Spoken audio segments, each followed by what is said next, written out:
Welcome to Ring Talk. Myself, Martin Theobald. We've got Steve Goodwin. How are you, Steve? Good evening. All good. All good to see all you three anyway. I'm liking your T-shirt tonight, Steve. It's quite colourful. It's one of my rogue ones, isn't it? You know the score. It is a little bit. We got Mark Little, Cruiserweight fighter. How you doing, Mark? Yeah, I'm good, thanks, mate. How are you? I'm good, man. I'm good, thank you. And we're going to come on to where you're at and what you're up to shortly. And trainer, Terry Coulter. How are you, Terry? How you doing, my man? You all good? I'm all right. You look younger every time I talk to you, Terry. Oh no, it's the good living. That Mrs. Coulter keeping you well. Yeah, very well. So we're going to come on talk about Terry, kind of your career and what you've been up to, and Mark. We'll start with yourself, I guess, and the boxer's perspective. We've heard from quite a few, really, about how this whole pandemic has impacted upon careers. I'll probably take a guess that with your career, it's probably impacted more than most because, and we go back, was it 2 years since your last fight almost? Yeah, nearly 2 years now. I mean, if we go back in September, it'd be 2 years in September that I've fought, yeah. It's been a nightmare, really, isn't it? But it's just one of them things. I mean, lucky for me, one side is that I've still got a job. So I'm not, it's not like I'm a full-time pro. So it sort of helped me a little bit with work. But no, listen, I just want to get back fighting and hopefully we get at least one this year. I would love to get back in there this year just to get the rust off and get a win and get back to where we sort of was before the last fight, really. Yeah, and I mean, that's probably what I mean in terms of your, you must be stewing on the fact that your last fight was your first loss of your career. Yeah. And you probably at the time thought, it's not great, but I'll be back in 4 months or whatever and set it right and go again and start building again. Yeah, that's exactly it, mate. Listen, no one wants to lose, of course. But yeah, we got beat and it was a matter of, right, let's get back in the gym, get back out there. And obviously we had plans to do that. And then obviously the pandemic and injuries and stuff like that. And then obviously once the pandemic kicked in, it just don't seem to go away at the moment, does it? Yeah, yeah. I mean, going back to that night, I mean, that's a guy that at the time was unknown to every boxing fan, I guess. It was his debut, wasn't it? Andreas Rouzas. Yes. Yeah. Who, after he'd fought you, has recently gone on and beaten the guy in Frank Warren's stable on his debut, Stephen Adatan. Yeah, Adatan. Yeah. And so suddenly that loss, it puts into perspective. That guy can fight. Listen, we knew that. Do you know what? There was something with me and Paul said straight after the fight was, no way was that his first one. Like he's been around the fight game somewhere. He might not have been a pro, but he's definitely been around the fight game. I mean, he knows how to handle himself. He's tough as they come. I mean, I was hitting him with everything in the end. And to be honest, I think if there was another round, I might well have got him out of there. But it was one of them real mad fights that I got caught far too much. Got caught with a body shot in the second. It obviously dropped me. Then tried to go toe-to-toe with him in I think it was the third or the fourth round and got caught again. But other than that, I think the fourth round, I sort of just put it on him and knew that I didn't have any. I had to just win that round and hopefully, maybe I got out there with a draw. It was that sort of like going into it like that sort of thing. You know what I mean? I never thought I'd won the fight on points. Or, if it was a sixth round, which we was used to doing, maybe I would have got him out of there within the last 2 rounds sort of thing. Can I just say we didn't choose that fight. We were lumbered because Mark's opponent dropped out, and they only would. Yeah, that's they right. Did the fight last minute, and they insisted on it being a 4-rounder. It was either that or Mark didn't fight, and that was why we. That's right. Yeah, fight, wasn't it? Yeah, it wasn't a fight with. Yeah, no, that's it. No, listen, it's just one of them things. And to be honest with you, the more I've sat down and spoke to Paul, we only had my little boy was born 2 weeks previous to the fight. I just should. Do you know what I should have said to Paul, and I should have said to Steve? Listen, I'm not going to have this one. It's not right. But then. Your head sort of tells you another thing when you've sold all your tickets and you think, right, no, go on, we'll be all right, we'll get in there, we'll get through this one. And I knew I was sort of a fight or maybe a couple of fights away from that southern area. And I just thought, get through it and we'll be all right. And listen, it's something you learn from. And unfortunately, I just haven't been able to, although I've learned from it personally, I haven't been able to learn from it and get back in the ring and sort of, get another win back under the belt and hopefully be back in that southern area title range, like as it is, sort of thing. And Steve, this will probably mean more to you than anyone else. That was probably the maddest 4-round fight I've seen since Ryan French's last outing. Yeah, that was. It really was. And I was just gutted for Mark, but it was just, it's one of those things in boxing, you can get caught out. They obviously knew they had 4 rounds in them. The geezer was a decent amateur record or decent fights from abroad. He's a lot better than anybody would ever have given him credit for. But Mark still wanted to do the fight. And there are some times when, as Terry knows, you can get left with a few days to go, and it's very hard, especially in the cruiserweight division, to get the opponents. God knows what it's going to be like when we get back and you can't fly them in. Yeah. Yeah, definitely. Does it give you some solace, Mark? As terrible as it sounds, but I'll go ahead and ask it anyway. To see him beating Stephen Addenton, does that make you feel a little bit better? Yeah, because I have to take something out of the fight because I got beat. So I have to take something out of it. I didn't get knocked out. I got up and carried on. And sort of, like I say, if the fight would have gone on a 6th round, as we said, I think everyone there would have said the same thing. I was beating him and I possibly was stopping him in the next round. He was absolutely out of, he was out of it by the end of the 4th. And I was just, I was behind on points and you can't get them back from being knocked down. So, yes, unfortunately, I have to take something out of him beating someone else. And that's just the way it is. I'm sure any other boxer would be thinking the same, that, I didn't get knocked out. So, yeah, it's a horrible way to look at it, but that's how you have to look at it, unfortunately. Yeah, not that you want to take glory in someone else's defeat. No, listen, at the end of the day, no way. That's not what I'm saying.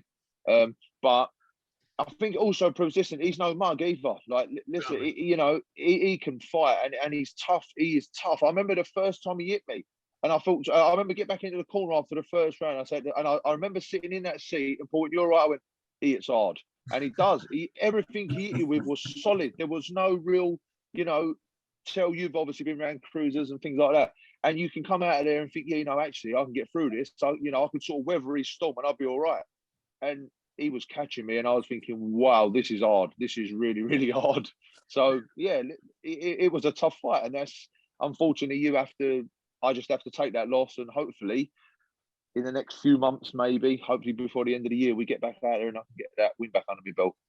And I know you said that it's difficult because you haven't been able to apply like the learnings from that fight into another one, but you must take great heart from the fact you showed great heart in that fight. And as you said, you went down, you got up, you went down, you got up. Like, if nothing else, it proved your bollocks in that fight. I think I always knew I had that, but obviously I was never. It's not something you want to show, is it? Do you know what I mean? You don't want to be getting knocked down and getting back up.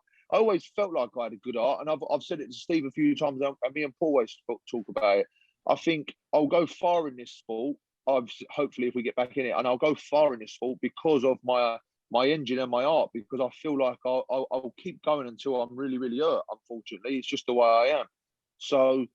Yeah, I knew I had it in me to get back up and stuff like that. And I suppose it's a fighter's instinct as well, just to keep going as much as you can. And there's probably times you need your trainer or the ref to stop the fight or whatever. But I never felt hurt that I couldn't carry on. I always felt like I had something else in me. And I just knew under pressure, he was struggling. And I just knew that's my style of fight, isn't it? Like, that's what I like to do. I like to be that pressure fighter. I want to sit on your chest and throw punches for 3 minutes of every round. You're not a 4-round fighter. That's the point. No, it's not. No, Mark is a 10-round fighter. He'll only be seen at his best when it's the long distance rounds. Yeah, totally agree. And hopefully that's something that we can get to. Do you know what I mean? And like I say, I'm 32 now, but I still feel fresh. And I think it might help that I didn't start boxing until late. Because I've not been that person who's had to go through, I haven't trained my whole life to be a boxer. I know you get some boxers who are battered now and they've had good careers, but they started so young. I didn't start young. I started at 24 years old. So I haven't been in the sport that long. Do you know what I mean? Yeah. And Terry, you've been around cruiserweights, some of the best around the southern area, the Jose Lopez, Wadi Camacho types. You must have had an eye on Mark over the years. Oh, let me tell you, Mark, but that fight he took, he was nearly turning that back round on himself. He needed more than 4 rounds for that. But no way was that guy like a debutant. I don't know where they got him from, but he weren't.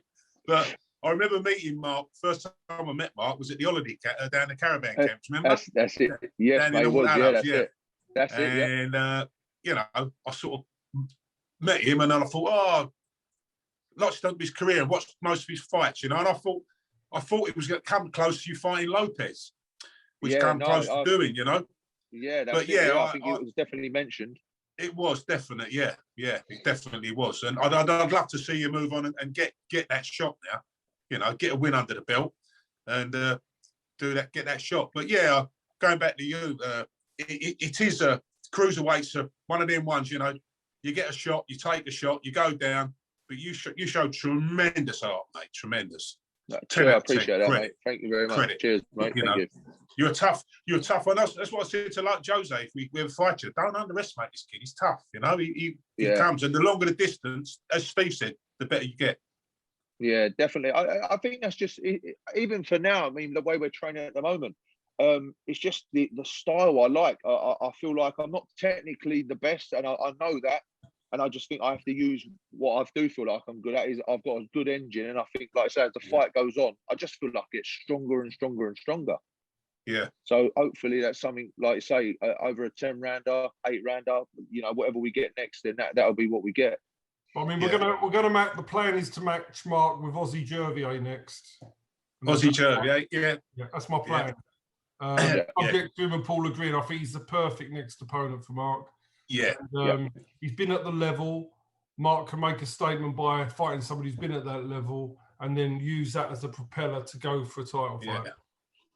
How does that sound, Mark? Yeah, perfect, mate. Listen, at the end of the day, we've got to fight anyone who's there, because I want a Southern area. For me, a Southern area is like a world title to me. Whatever comes after that, if there is anything after that, who knows? But for me, to win that Southern area title, it would be like I've won a world title. And Paul, he says exactly the same. If Paul could finish his career as a trainer of me winning a Southern area, he said it's as good as him winning the world title with his boy Nicky. So that just tells you that's a credit to both of us, to all of us, me, Paul, Steve, obviously, to get to that position and win it would be just unbelievable. I think that probably needs framing somewhat when you say that, because as you mentioned earlier, you didn't start till late 24, and then your background is coming through the unlicensed, isn't the kind of amateur stylish upbringing, is it? It was no, definitely not. it was the raw kind of unlicensed. Just a fat kid wanted to lose some weight. A bit of circus tavern action. So you're not the kind of the standard amateur background that we hear of. So to win that Southern area would be a hell of an achievement, given your lack of.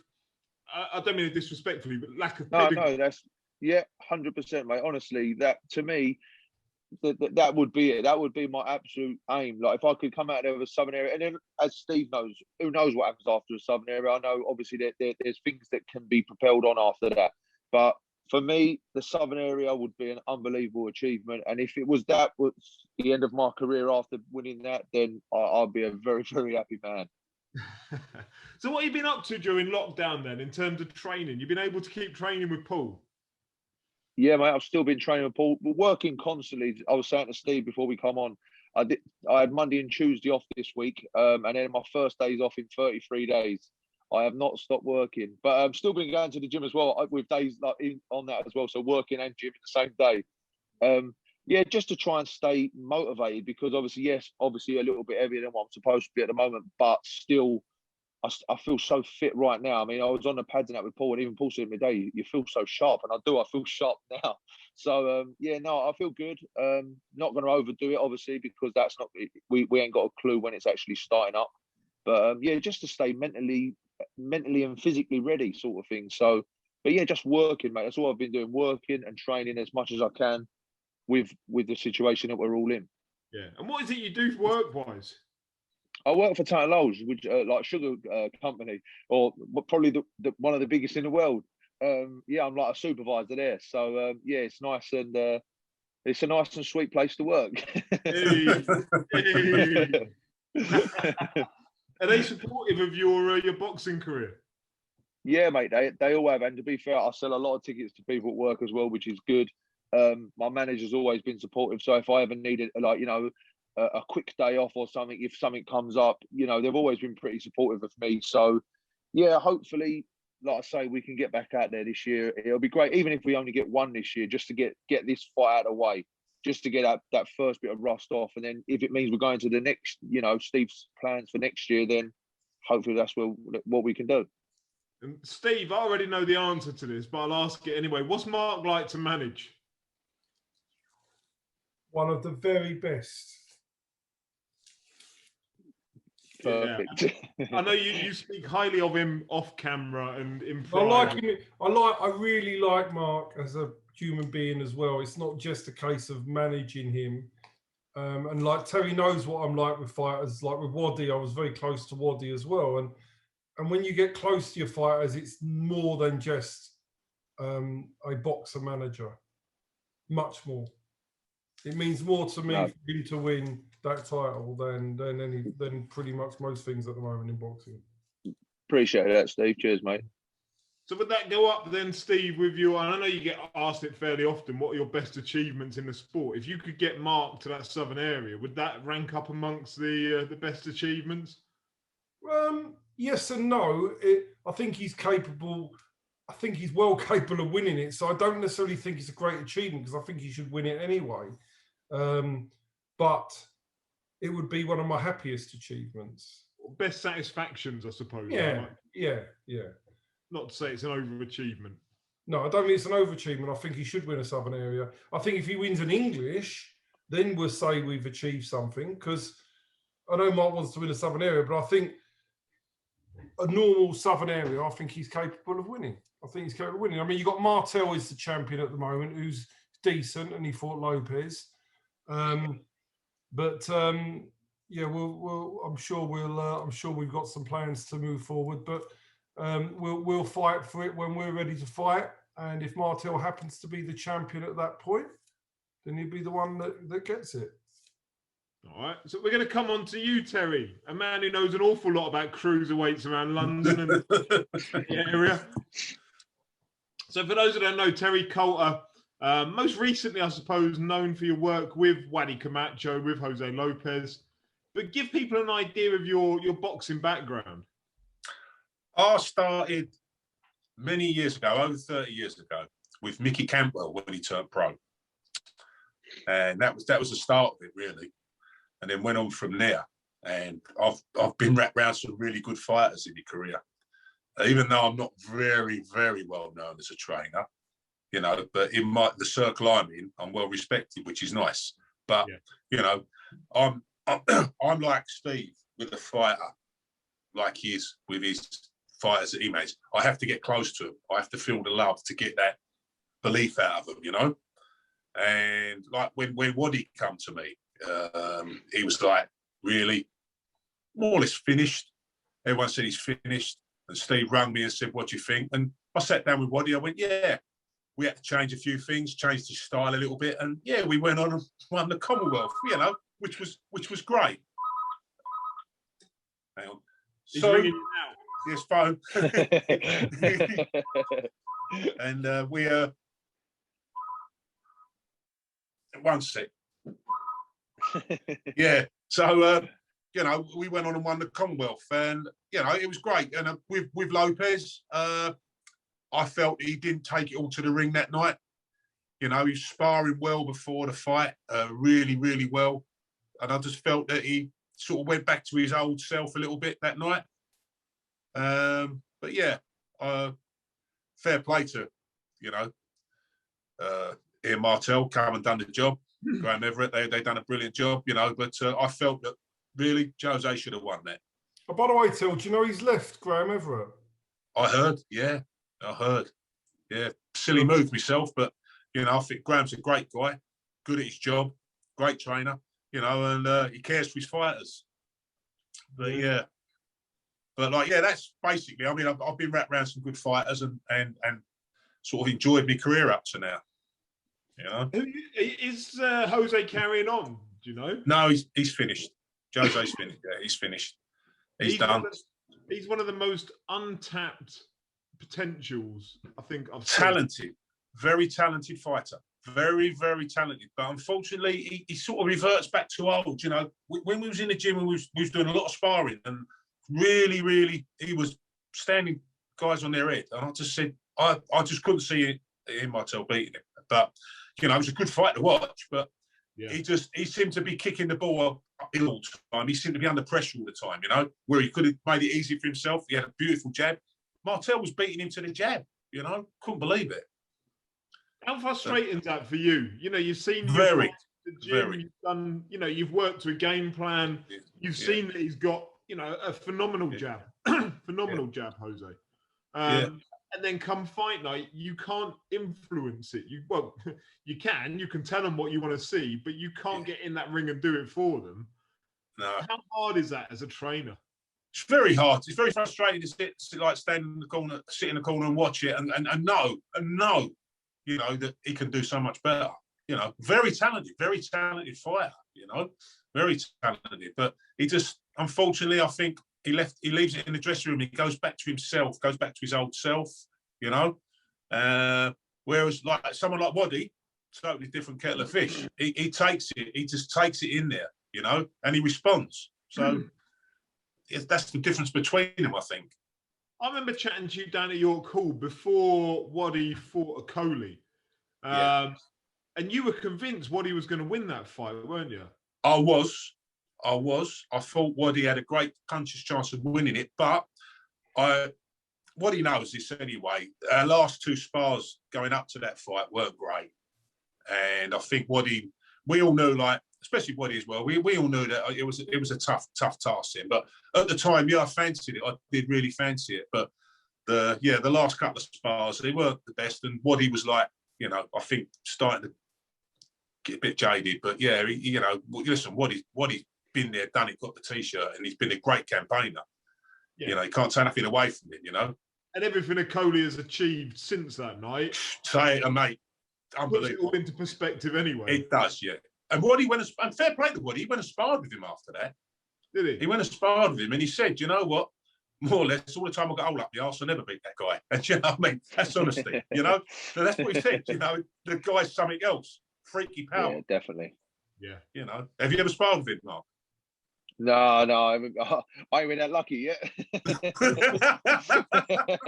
I'm not sure lucky is the word I'd use, to be honest. No, I don't want to even. Now, listen, I mean, what he's doing, Okoli, is just unbelievable. And it is, you can see it, he has got freakish power. Yeah. And I don't believe he'll stay at cruiserweight too long. I think I don't know he'll probably cruiserweight. No, I think he'll conquer the cruiserweights, and I think he'll have to move up because it's just going to be too big and too powerful for him. I just can't see him doing. Yeah, I mean, it's scary to watch, really, when you see him. Yeah, again, technically not the greatest boxer in the world, and I'm sure he will agree with that. But what he does, the power that he throws is just incredible. Yeah, totally agree. Were you cautious going into that fight, Terry, of the stereotype around Okoli at the time of like grab, hold, jab, grab, hold, jab? Did you work a game plan to nullify that, or we worked a game plan, whether it's the right one or the wrong one, you know? But I think, you know, we done a lot of game plan work, and going to the ring, I think, you know, it was a big ask. But Waddy, you know, he got in there and he gave it his best shot. You know, take nothing away from him. You know, as he always did. So, I mean, let's look at the successes. Like when you go back to that Arfan Iqbal rematch, where he picked up the Commonwealth title. What a night that was for you and for him. Well, you think Iqbal stopped him in 4 rounds, yeah? And if I'd have known Waddy's state of mind, I mean, as a trainer, I'm normally on it, you know. But Waddy kept it from me. He had a bad couple of weeks up to the fight. He was having problems indoors, and he got in there and he weren't himself. And he got caught with a big headbutt. He did. But listen, take nothing away from Iqbal. He done a job, you know. And I like him. I really like the guy. He's a nice guy. But what I liked about Waddy, when we knew we had the Commonwealth after beating Danny Cousins and winning the Eliminator, Steve put 3 fighters up and he picked Iqbal. He said, no, we'll have that. You know, and Steve knows that. He knew he could beat him. And it was a brilliant night. I mean, and do you know what I liked about Iqbal? I went to see him in the dressing room after the fight. And I said, look, mate, you never got pushed through the ropes. He said, let me tell you something. Whether I jumped through, got pushed through, or fell through, I was losing that fight. I mean, fair play to him, you know what I mean? Fair play, you know? I remember being down at your call with neither Waddy or Iqbal were fighting that night. But it was after their first one, but before their second one. Yeah. And the two of them were just sat ringside, they said hello, they're having a bit of a laugh with one another. I think there's quite a big mutual respect between the two. There was, yeah. That had been gained after that first fight, even with the controversy around the headbutt and whatever. Yeah. They never disliked each other, did they, I think? No. Listen, I think, you know, Waddy's one of the nicest guys you'll ever want to meet. You know, he really is a nice guy. And he's, you know, forget the image he's got. I mean, he is a really nice guy and he's very humble and, you know, do anything for you. And yeah, it's like anything. After a fight, you know, he goes in and shakes their hands and that's it. And he's got no malice in him, you know. Yeah. So how did you come about to work with Jose Lopez? Because Waddy and Jose obviously fought one another. And then you ended up with Jose. Well, I said to Steve after the fight, I like that kid. I said, he's got talent. I said, but he's not using it all. And then I think I went on, and then I think he rang Steve. I'm not sure. Correct me on this, Steve. I think he said to Steve and asked if I was available, or I'm not sure if Steve put him to me. But that's what happened. Can you come on that one, Steve? I can't remember which way round it was, genuinely. I know it's one of them. I know I asked you if I was available and you rung up me. I can't remember. Yeah. But it was yeah. But I don't think he ever filled his potential, the kid. I think unbelievable, you know. I agree. Great potential. And do you see yourself as a bit of a cruiserweight specialist, Terry? No. When I started off with a light flyweight. over the years, have you grown into being a cruiserweight? You know, is that a favoured division that you'd want to work with? No, not really. It's just the way it felt, you know, the way it falls, you know, the way it all felt. It's like when I trained Matt McCarthy. Matt's super talented. Very, very, very talented. I mean, when he started his journey with me, you could see the improvement every fight, improvement. But obviously, he weren't on the. He didn't want to get on the same bus that I was on, you know, and so we had a bit of a difference in opinion, and it wasn't healthy, so we called it a day. But you know, take nothing away from him. Very talented, very, very talented. I remember watching you and Matt on the pads up at Steve's when he was doing a promo day. He can whack, can't he, Matt? He can really whack. He can, yeah. Very, very, very good switch hitter fighter. Very, very classy, very skillful. You know, and he just, I was gutted there really, but it was just one of them things. You know, it wasn't healthy to stay there, so I just had to come away. You know, because we just wasn't on the same level of where I wanted him to go and where he wanted to go. Do you know? Yeah, and another who's arguably not fulfilled the potential that he's got. And I know he's had injuries and issues. Yeah. Oh, yeah, definitely. He could have. I think if he'd have gone down the line I wanted him, and this is my opinion, and we're all entitled to opinion, I think he would have definitely gone on and won the British title, without a doubt. He had that ability, you know, definitely. You know, but guess who might be coming back with me? Carl McCarthy, his brother. I was going to say Carl. Yeah, I like Carl. He's a nice kid. And obviously, just before we split, me and Matt, I just signed Carl as a fighter. And, of course, obviously, he felt loyal to his brother and so he went with Steve. And then he's had one fight, but he's been out a long time. Carl's been out a long time. And I actually spoke to him today. I speak to him a lot. And he's coming down the gym next week and seeing if he's, you know, he said, I've been out a long time. I regret not staying with you. You know, but I felt loyalty to my brother. He said, so what, you know, it's one of these things. He said, but, you know, can we give it a go? And if I fancy it, can we move on? I said, yeah. So, because he's with Steve still, which is good. And I love working with Steve. So, yeah, we'll see how it goes next week. And if he fancies it, and yeah, hopefully. Because I think he'll definitely go and win a Southern area. He's got a pair, you know. He really, really like, you know. So, Steve, what do you look for? I know you kind of alluded there, and you weren't sure about Jose, kind of whether you matched him to Terry or what way round it was. But I know you matched Waddy up with Terry. Yeah. So why, I suppose, is the obvious question. Like, what is it about Terry's kind of chemistry that you thought would work well with Waddy? Well, Terry will suit a certain type of fighter, right? If you've got one, see, Waddy needed somebody to love him. Waddy's no good with, he would be no good with somebody banging the drum. He needs a bit of TLC. And Terry's good for that. Other trainers would not suit. I mean, you've got to remember his 3 losses came with Peter Sims. And I'm not being disrespectful to Peter Sims, but if you want a trainer that's TLC, that's not Peter Sims. That's not his style. And Waddy needed that. So for Terry, you've got to remember, and what I've always said about trainers, and I think I said it last week, I've mentioned Terry before when he's probably not even watching, and I have done, haven't I, Martin? I said the best trainers in the country, 2 of the best trainers I know in the country that are not known. And by the way, I'm going to exclude Paul because he's known, right? He's had a world champion. So we're talking about trainers that are not that known for Terry Coulter and Michael Ballingal that go under the radar, and yet they're 2 of the best trainers in the country.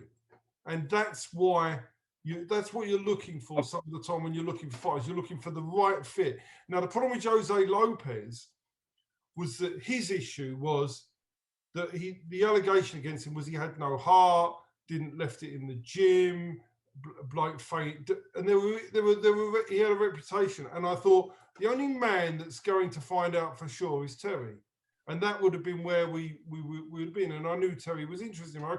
And I think I'd already spoke to Terry about him before, but Jose always liked to do things his own way.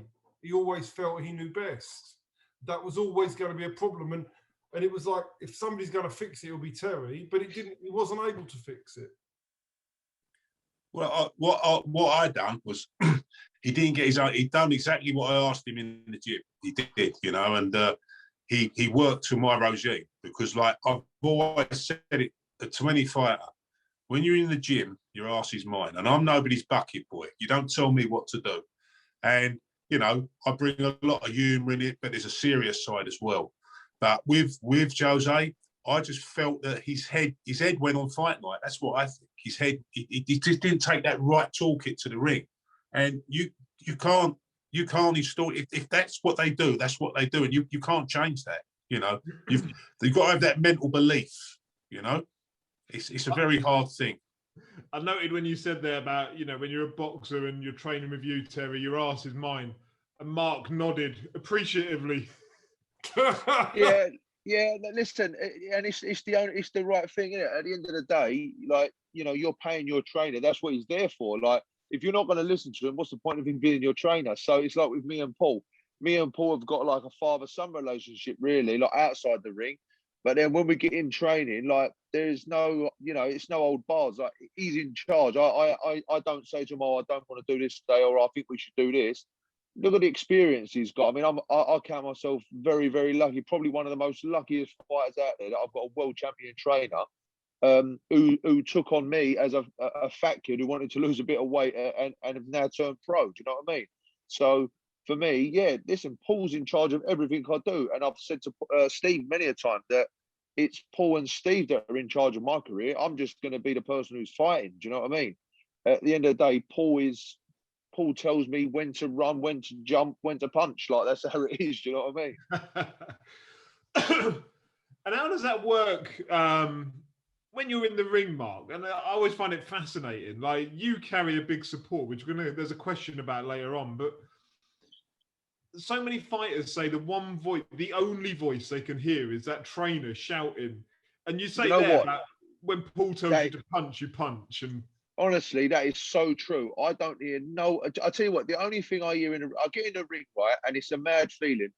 And the first thing I look for is, obviously, I see my wife and my dad, because they're the only, they're the 2 main family who come to my fights. And they're the first things I look for. And then that's it. It's gone. As soon as I've seen them and I know where they are wherever they are in the York, also I know exactly where they're sitting or whatever. And then that's it. Paul is my only focus.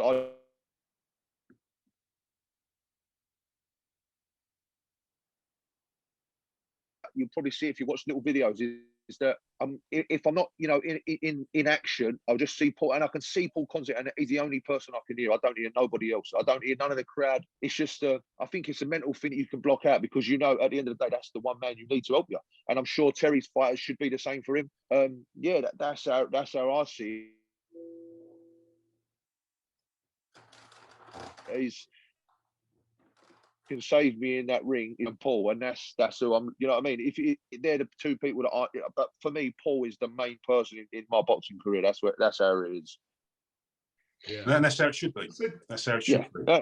And rightly so. At the end of the day, what you know, you put as much time into the gym with a fighter as a fighter puts into the gym himself. So the sacrifice is exactly the same. Yeah. I mean, yes, all right, the fighter goes in and fights, but the sacrifice is exactly the same. The things that I've done with Paul, yeah, I've sacrificed loads of stuff with my kids and stuff like that. But I know Paul's done all this previous as well. Like, you know, I mean, Paul's been to the very, very top, and not with just one fight, with a couple of fighters. But you know, we've had our chats, me and Paul, and we probably, because of, you know, with the last fight, we probably have had a more heart to heart now, in the sense of, listen, if we don't feel comfortable about something, and like you said earlier, Tel, we've like Waddy having a couple of poor spars and that before his last fight. I come out of my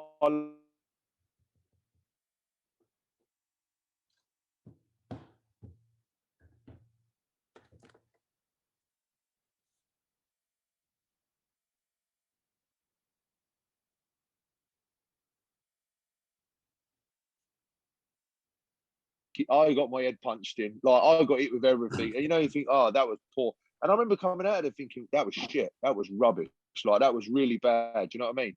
But, you know, you take the fight because you still think you've done enough and all that. And I should have said to Paul then, that weren't right.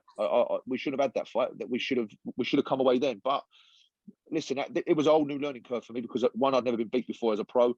And I suppose every fighter does the same thing. You have your heart on your sleeve, and you think, unless you get knocked out, I ain't going to stop. I'm still going to be there. So the main thing is, though, you learn from it.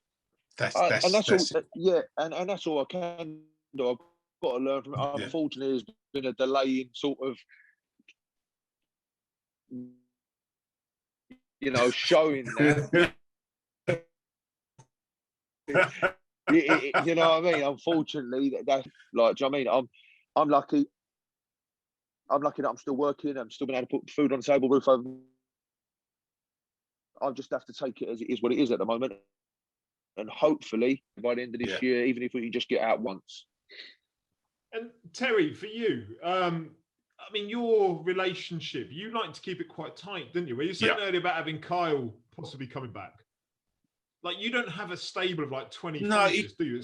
You prefer to. I used to have my own gym years ago, and I had quite a few fighters. But it suits me now to just have the one fighter, possibly two if I fancy it. But I wouldn't have no more, because I like that 1-to-1. I like that that bonding. I like that.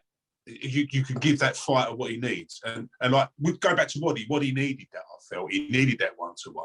I mean. Waddy was stubborn. Waddy's a stubborn man, and I remember when I first took him on, you know, I'd tell him something, and I might as well talk to the wall that's in front of me. I might as well talk to him, because he'd go out and he wouldn't do it. And I remember going over and we sparred with Tony Conquest, and let me say, if I give Waddy just to say 10 disciplines to do, he'd done one only, and that was it. But Tony Sims Sims give Tony his. If he give him 10, he ended up doing 6 and kept doing them. And I sit the Waddy out the spar. Listen, mate, you're not going to listen to me. I'm going to shake your hand. I'm going. You know, it ain't no point. We can't go on like this. You've got to listen to what I'm telling you. And then he said, "You mean now?" I went, "Yeah, I do. You know, I love you, mate, but I'm gone. I can't do it."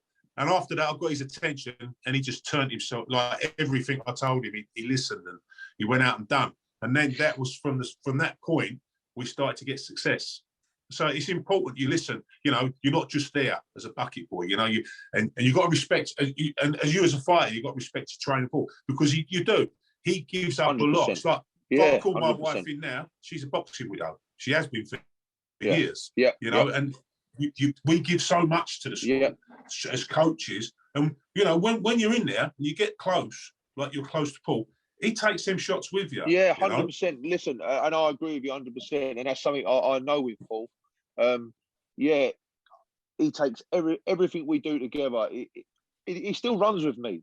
Do you know what I mean? The geezer's 63 years old, and he still runs with me on the weekend. We run over Hainault Forest, and I mean, he runs with me, or shall I say, I'm running behind him still. Like, the geezer is fit as a fiddle. He's the fittest 63-year-old man I've ever met, and I have to take. Listen, the knowledge he's got. Look at what he's done. Do you know what I mean? And I think he doesn't. I've always said it. He doesn't get enough credit for what he's done in the game. I mean, the bloke is unbelievable what he's achieved, and I'm still in awe of him now. Like, and he's my best. He's like my best friend. Like, do you know what I mean? Like, but I'm in absolute awe of him. And even now, when we go to the gym now, we ain't got our own gym, but we train down at Edge Gym with Will Jones. And listen, there's people now. I know that people come up to him, and he still gets the respect he deserves because he's Paul Cook. He's won world titles. Like, there's no, you can't take that away from him. Do you know what I mean? Yeah, but we're a trainer of any sort of trainer. When you say he has to get the recognition he deserves, he knows he's a bit like me. I think where I'm me. I do my thing. You know, I don't walk in the gym and go, "Oh, look at me! I train him. I train him." I just do what I do, and I think we've all got our respects. I mean, I know loads of other trainers that respect me a lot, and it's a nice thing. But I don't have to train all the top world-class fighters to be who I am and say who I am. And Paul's like that. He's one of them guys that he's very low-key. He goes in, does his job, and he cares. And that's the most important. Finding a trainer that really, really cares for you and really looks after you. 100%. Listen, I can't agree with you more. That is exactly how he is. And like I say, there is times I've probably been to, you know, open your mouth a little bit, go and speak to someone, or do this or do that. And he's not interested because he's got always with me. He does everything with me. Like I say, like he doesn't want loads of other different fighters anymore. You know, he's probably coming to the end of his career as much as, you know, as it is anyway. So he's seeing me as, listen, you're my last thing. We're going to do this, and we're going to get you as high as we can and as far as you can in the sport. And hopefully, like I say, at a minimum, we're going to get to that southern area. And if we can get something else out of it, let's hope Steve can do that. We'll get a bit further on. Nah, you will. You'll be all right. Yeah. You'll win the southern area. You'll definitely win that. I can't, you know, and pick that up, and then go on to other things. And then, like Steve said, that's your goal then, you know? Exactly. And that's what this game's all about. Yeah. Terry, with you, am I right in thinking you do painting and decorating outside of boxing? Painting, decorating, and French polishing, yeah. I do all that, yeah. So you don't need boxing, do you? No, I do it because I love it. I've been doing it since I was 9 years of age. My dad was a pro, you know, and I something I love doing. And I think I love coaching. I love getting a kid and like showing him and seeing that progression, you know, seeing that progression going through. It's like I've got a young lad, 17 years, and I've got to say this, his dad's quite famous, and his dad's a cage fighter, quite famous cage fighter, but very one. I've got to say, out of any fighter I've ever trained, I've done this guy's boxing with him. I didn't do the MMA, even though I learned about MMA. I've done this boxing with him. This man is the hardest man I've ever worked with, and I mean physically, mentally, good chin. I'm punched, one shot, mate, you're gone, you're sleeping. One of them. And he really, really, really was something special. But he, you know, he's got himself in a bit of a pickle, and he's in another country at the moment. But his son, I got a phone call saying, would I have a look at him? And his son is like so much like him. When you take him on the pads, his face expression, his determination, his attitude, and I think this kid's going to be something special. And he's got everything his dad's got. But I've put him in an amateur club. I wanted to do the amateurs. He's only 17, so go and learn the game. So I've put him with a very good friend of mine, Lee Wilkins, and you know he will. I know the kid will do really well. And when he's ready to go, I mean I'm 66 this year. So like, but I'm still in it, and I'm going to stay in it till I'm 30. I don't want to do it anymore, you know. But you know, if he turns pro 3 or 4 years, I'll be there. But yeah, this kid's going to be something special. I'm going to come on some questions we got. So Ramez Mahmood, Shout out to Remez, quality fighter. Interested to hear your views on Conor Benn versus Khan or Brook next. I wouldn't be shocked if they beat him even at their stage now. So, firstly, what are your thoughts of Conor Benn? Anyone from the weekend and his Samuel Vargas fight? Well, Vargas is, as far as I'm concerned, like end of the road. And to get out the ring and start calling Amir Khan out, well, you're talking about a man that's finished now, and you know he can't hold a shot. You're gonna call people out that's there, that's alive, that's going to be there, you know. But yeah, I just feel that there's a lot of hype around him. What do you reckon, Steve?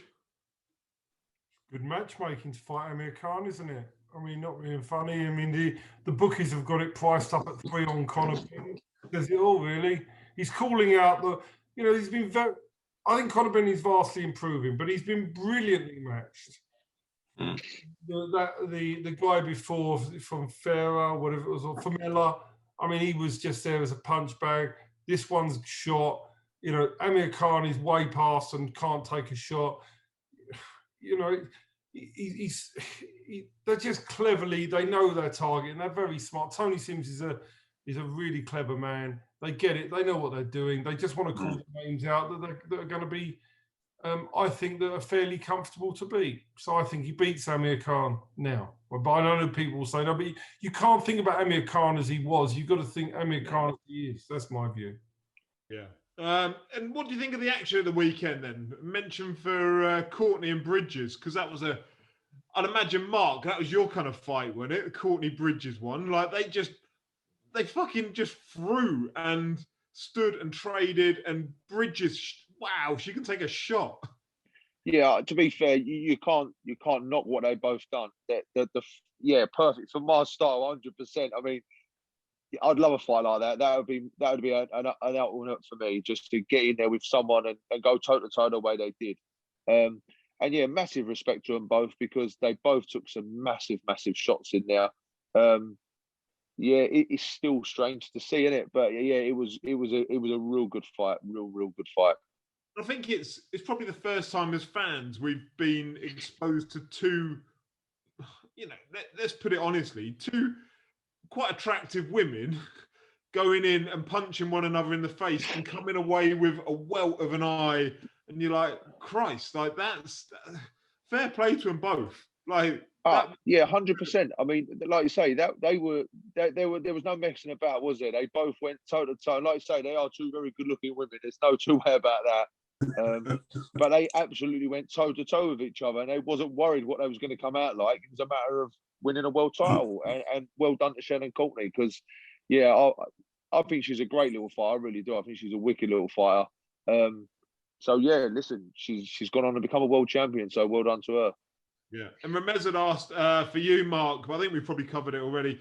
How do you see 2021 ended in terms of boxing? Look at a title shot or just shake off rust for now? But I think... Yeah, listen, shake off the rust. Hopefully we can get back. I mean, like I say, get back out there this year would be lovely for one at least. And then, yeah, next year with Steve, and I'm sure Steve, Paul, and myself will sit down and plan out whatever we can do. A question from my friend Riku for you, Mark. How important has West Ham support been for Mark's boxing career and for getting commercial opportunities? Unbelievable. Yeah, to be fair, I mean, I'm a massive West Ham fan, obviously. So it's been really, really nice to be able to get close. That's not your fault, Mark. Don't worry about that. No, well, listen, this year I don't care. This year we're doing all right. Yeah, I've been a West Ham fan all my life. So to use the you know, to have West Ham back me the way they do has been unbelievable. And the opportunities that I've been able to have from it as well, which has been unbelievable. I mean, I've played in celebrity football matches and things with ex-pros who I grew up, they was my idols, and I've now played football with them and stuff like that. So, and with the ticket side of things, everyone follows me. That my following, I think Steve would agree, just keeps getting bigger and bigger and bigger. Yeah, I can't fault them at all, mate. And hopefully they'll all be back with me when we get going again. So yeah, I can't ask for no more from them, really. You any good at football? Not bad, not great, but not bad. Hold your own in the celebrity game. Yeah, listen, I've got a bit of an engine now, so I can just play that sort of holding midfield role. Just anyone wants it, we're going to have it. Mark Noble role. So yeah, I'll go with that. I'll take that. If that's what they call me, I'll have it. Steve, question from you from Better Q on Twitter. Any undercard details for Steve's 4th of July show, which is now confirmed? No, well, the board have got the date wrong. It was the 24th.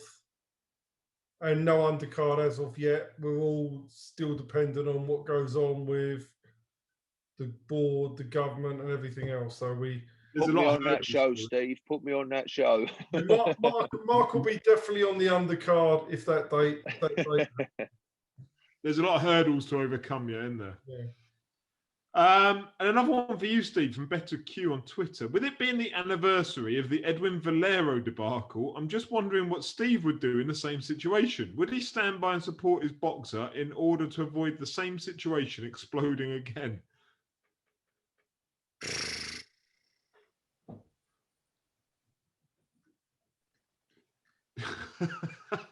Not sure there's a right way to handle it, really.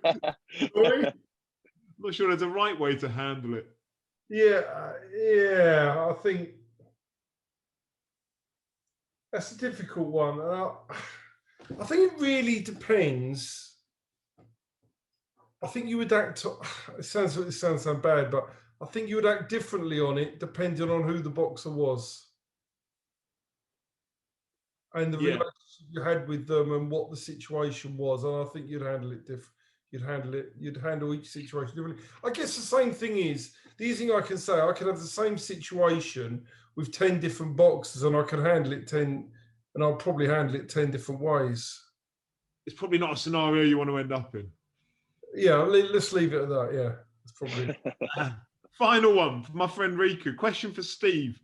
What are the tax implications of where Fury versus Joshua takes place, as in the fighter earnings if they fight in, say, Dubai, the USA or Saudi Arabia versus the UK? And does that play a big role in the decision-making process? Right. So I don't advise financially in all of those jurisdictions. So without, I know the American system. It's really difficult. I know what really goes on, and it's not something I'm prepared to discuss. I don't feel that it's appropriate for me to comment. Number one, if I felt that I was right, that's my duty and my job to do things. So let's just say we all have our things of how it all works out, but I don't really feel with the job that I do and that it's right for me to comment. I like to comment about most things, so let's just leave it there. Leave it to 258 management and MTK to sort it out. Let them sort it out. Yeah, no, from my point of view as a thing, there are, of course, different tax implications in different jurisdictions, and there are different ways in which various people get paid in different jurisdictions, and different tax rules in different jurisdictions that will apply differently to whoever gets paid. Yeah. That's fair. Right, that's the questions that we got. So we'll wrap it up there. Oh no, we've got this weekend to come, haven't we? We have. Touch on Danny Dignam versus Shirotkin. Do you want me to go first? Yeah, go for it. So let's look. I think it's a really interesting fight. And so it's even more interesting as Linus Udofi has been sent up for a purse bid against Dignam for a British Eliminator English title, which I would state in advance of knowing the result, we are more than happy to do that fight. So we've got no problem with that fight. Like Shirotkin, the one loss is against Ryder, which is no disgrace. I think Ryder is levels above Danny Dignam. Let's be quite realistic.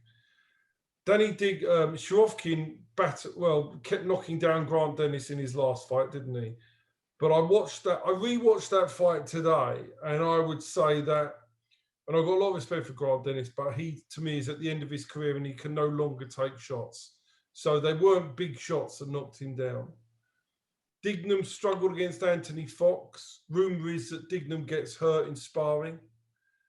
So I think it's a really interesting fight. If they made Dignam the favourite, an odds-on favourite, and Shirotkin odds against, I'd back Shirotkin. Would you actually financially back him? Yeah, if depending on the odds, because I actually think it's genuinely a 50-50 call. So if I got 2-1 Sirofkin or something like that, I think I'd have an investment.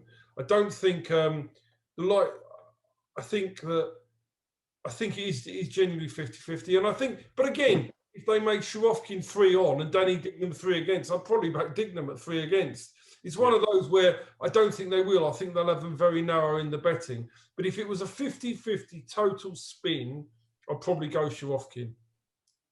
Any views on it, Terry and Mark? I'd go Dignam and have a bet with Steve. Yeah, I think I'd go with Dignam. Just because he's the local one. I mean, I don't really know much about the other fella, if I'm honest. But yeah, hopefully Danny does it. And then, like you say, Linus and Danny will be a good fight. As a pro, Sirofkin fought Ryan Ford, and Ryan Ford mixed at a high level, and he beat Ryan Ford. It was close enough, but then Ryan Ford has fought very high level operators, including Buatsi when he moved up to light heavy. But at the middleweight, he's fought some good operators and pushed them close. And Dignam's done nothing, in my opinion. I mean, Conrad Cummings is nothing special. So Dignam really has to raise his game to win this. I'm not sure. Again, MTK promoting. Have they got an interest in Sirofkin?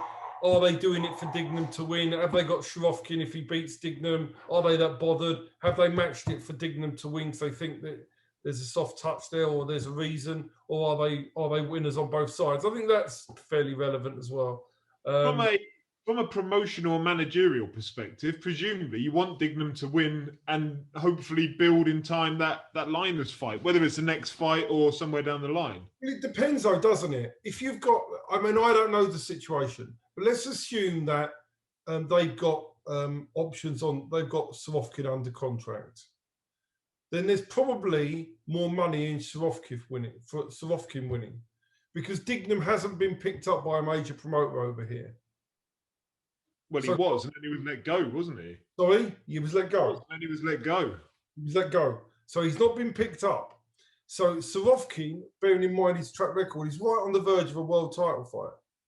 He's got the international belt. So I would argue that if they got Sirofkin, that there's probably more there's probably more in it for Sirofkin to win.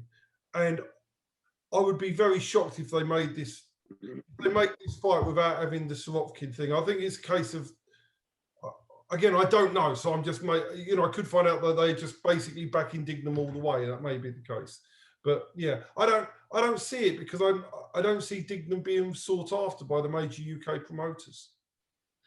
And what about Andrade versus Williams over in America? Any views on that? Andrade. What do you reckon, Terry? Yes, I'll go that 1-0.